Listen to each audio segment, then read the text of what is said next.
Steve, this is a beautiful little airplane. What's this called? It's called a SuperCat. Now, that was Bobby Baker had something to do with that at one time, didn't he? Bobby designed the airplane and kitted it for a couple of years. He had a few problems with a partner, I guess, and ceased operations. Now, this is an all-wood construction aircraft? The fuselage is all wood. The wing is wood with blue foam ribs and a core in the spar. Now, this was available originally as plans. How did you obtain the aircraft? I bought the plans, plan serial number 527. The airplane was built from those plans. Now, the average person that's out there that's looking at doing something like this, what kind of an environment would they have to have in order to build it in? You could build the airplane in a garage or in a basement. I built the airplane in a basement. Had the complete airplane assembled in my basement, in fact. I moved it to the garage to do the covering and painting because my wife wasn't real happy with the smell. In the garage environment, for example, is there any kind of a special tools or jigs or anything that you need required to build? You need a table that's going to be about 16 feet long and about 3 feet wide is the only special type bench you're going to need. Conventional power tools, drills, drill presses, saws, that's about all you're really going to need.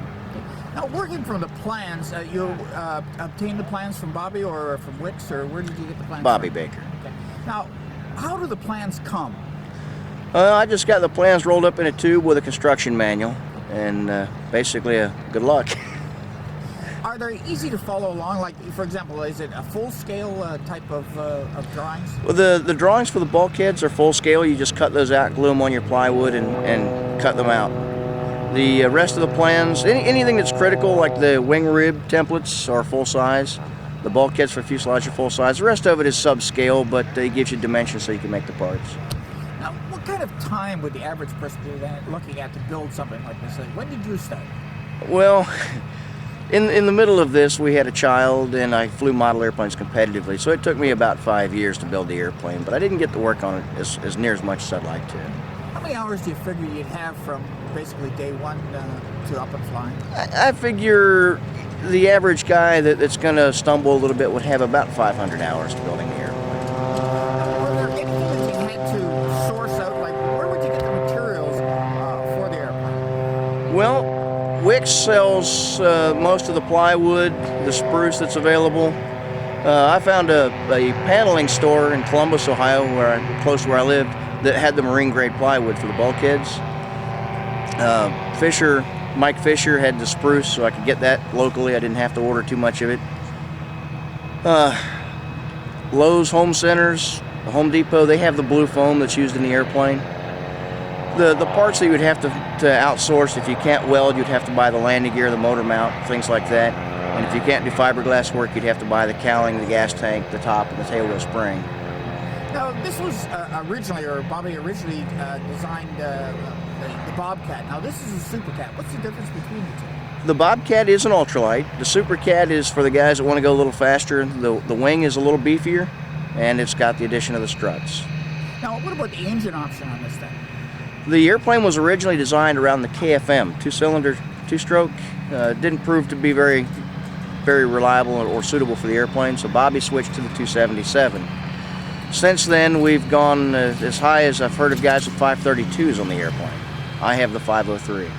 Now, with a 503, what kind of performance would I get through takeoff, cruise, stall, climb, that type of thing?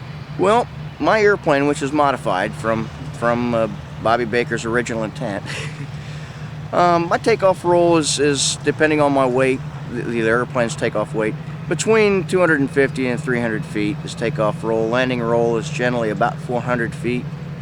My normal cruise is 85 miles an hour, approach is 50 to 55, and stall occurs at about 38.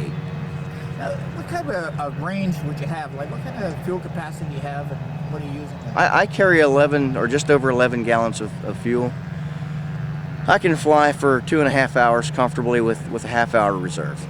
Now, what about, this is completely enclosed, and down here in Florida, it must get pretty hot in there.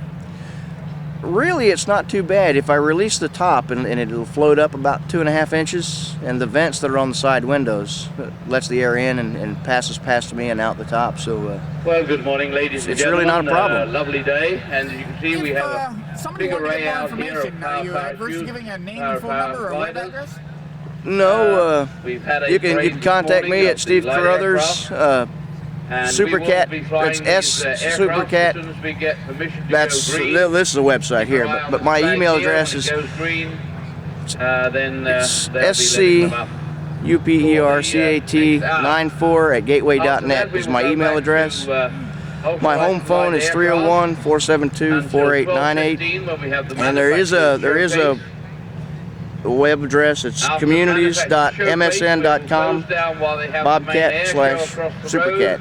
Thank you very much for your time. You're welcome. When that's finished at 5:30, we will return.